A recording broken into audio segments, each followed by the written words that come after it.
Hello guys, welcome two weekly updates episode 1. ముందుగా ఒక చిన్న నోటీస్. మన ఛానల్ని చూస్తున్న వాళ్ళలో 60% ఆఫ్ ద పీపుల్ అనేది సబ్స్క్రైబ్ చేసుకోకుండా అయితే చూస్తున్నారు. ఒకవేళ మీరు మన ఛానల్ని సబ్స్క్రైబ్ చేసుకొని ఉంటే love you so much. Subscribe చేసుకోకపోతే మాత్రం ఇప్పుడే సబ్స్క్రైబ్ చేసి పక్కనే ఉన్న బెల్ ఐకాన్ను అయితే ఆన్ చేయండి.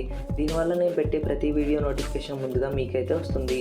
ఇంకా ల్యాగ్ చేయకుండా న్యూస్ని అయితే స్టార్ట్ చేద్దాం. ముందుగా ఈరోజు మొదటి న్యూస్ వచ్చేసి 1852లో కనుక్కున్న ఆస్ట్రాయిడ్ 16 సైకిక్ మీద దాదాపు 150 మైళ్ళ ఏరియాలో గోల్డ్, నికెల్, ప్లాటినం మెటల్స్ని అయితే కనుక్కున్నారు. ఇది జూపిటర్కి, మార్స్కి మధ్యలో ఉండటం అయితే జరుగుతుంది. 2026 కల్లా ఈ ఆస్ట్రాయిడ్ పైకి వెళ్ళాలని నాసా వాళ్ళు అయితే ప్లాన్ చేస్తున్నారు.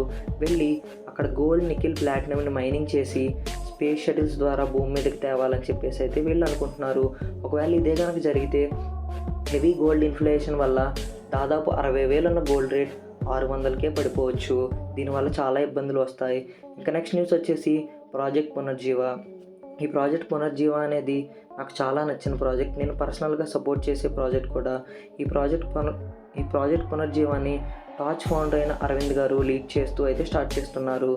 దీని మెయిన్ గోల్ ఏంటంటే శిథిలావస్థకి వచ్చిన 1600 ప్లేసెస్లోని కాకతీయ డైనస్టీకి సంబంధించి దాదాపు 4000 స్కల్ప్చర్స్ని రీకన్స్ట్రక్ట్ చేయడమే ఈ ప్రాజెక్ట్ యొక్క మెయిన్ గోల్. స్కల్ప్చర్స్ అంటే పురాతన విగ్రహాలు కానీ, పురాతన కట్టడాలు కానీ, లేదా చారిత్రాత్మక శిల్పాలు కానీ, ఇలాంటివి అనమాట. ఈ ప్రాజెక్ట్ని నేనైతే చాలా సపోర్ట్ చేస్తాను. దీని గురించి మీరేమనుకుంటున్నారో కామెంట్ చేయండి. ఇంకా నెక్స్ట్ న్యూస్ వచ్చేసి హైపర్ లూప్ ప్రాజెక్ట్.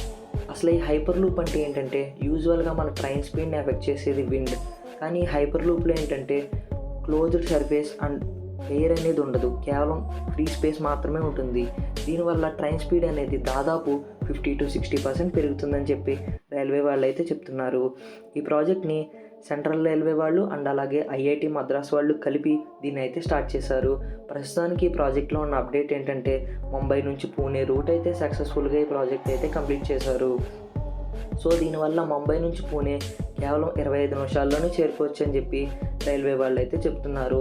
నన్ను అడిగితే రైల్వే వాళ్ళు దీంతో పాటు ట్రైన్ యాక్సిడెంట్స్ మీద కూడా ఒక దృష్టి పెడితే చాలా మంచిది. ఇంకా నెక్స్ట్ న్యూస్ వచ్చేసి మూన్ మీద లైట్ హౌస్. ఎస్, మీరు కరెక్ట్గానే విన్నారు. మూన్ మీద లైట్ హౌస్ ఎందుకంటారా?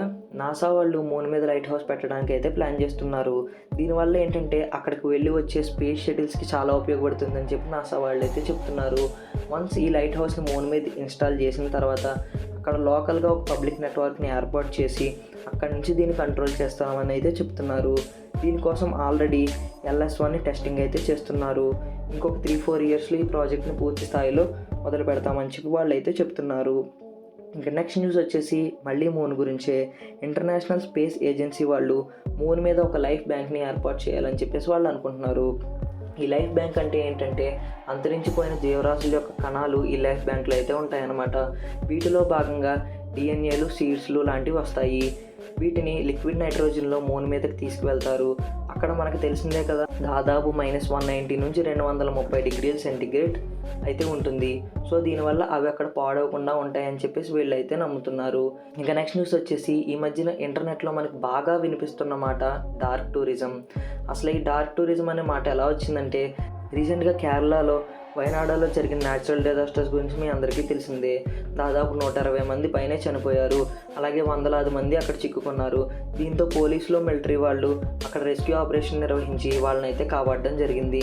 ఇలాంటి ప్లేసెస్కి వెళ్ళి విజిట్ చేయడాన్నే డార్క్ టూరిజం అంటారు. ఈ డార్క్ టూరిజంలో భాగంగా డెత్స్, డిజాస్టర్స్ ఇలాంటివి జరిగిన ఏరియాస్కి వెళ్ళి విజిట్ చేయడమే ఈ డార్క్ టూరిజం. ఈ డార్క్ టూరిజం గురించి పూర్తిగా తెలుసుకోవాలనుకుంటే కమెంట్ చేయండి. దీని గురించి పూర్తిగా ఒక వీడియోలో చెప్దాం. నెక్స్ట్ న్యూస్ వచ్చేసి ఇది మనకు ఒక అచీవ్మెంట్ అని అయితే చెప్పుకోవచ్చు. మన సెంట్రల్ గవర్నమెంట్ వాళ్ళు ఏషియాస్ లాంగెస్ట్ టన్నెల్ని అయితే ప్లాన్ చేశారు. ఈ టన్నెల్ 13.153 కిలోమీటర్స్ టన్నెల్ రోడ్ అయితే ఉంటుంది. అలాగే 17.03 టన్నెల్ అప్రోచ్ రోడ్ అయితే ఉంటుంది. దాదాపు ఈ రెండు కలిపి 30.18 కిలోమీటర్లు టోటల్ లెంత్ అయితే ఉంటుంది. ఇది ఏషియాస్ లార్జెస్ట్ టన్నెల్ ప్రాజెక్ట్ అని చెప్పి వీళ్ళైతే చెప్తున్నారు. ప్రస్తుతం ఈ ప్రాజెక్ట్లో ఉన్న అప్డేట్ ఏంటంటే కాశ్మీర్ నుంచి లడాక్ వరకు దీన్ని అయితే కంప్లీట్ చేశామని చెప్తున్నారు. అసలు ఈ ప్రాజెక్ట్ స్టార్ట్ చేయడానికి మెయిన్ ఉద్దేశం ఏంటంటే అక్కడ ఉండే వాతావరణ మార్పులు, ఈ వాతావరణ మార్పుల వల్లే ఈ ప్రాజెక్ట్ టనల్ని మొదలుపెట్టామని చెప్పి వీళ్ళైతే చెప్తున్నారు. మొన్న థర్స్డే జరిగిన లోక్సభలో ఈ ప్రాజెక్ట్ని సెప్టెంబర్ 2026 కల్లా పూర్తి స్థాయిలో కంప్లీట్ చేస్తామని వాళ్ళు అయితే చెప్తున్నారు. ఈ ప్రాజెక్ట్ గురించి మీరేమనుకుంటున్నారో కమెంట్ చేయండి. ఇంతటితో ఈ వీడియో అయితే అయిపోయింది. జై హింద్.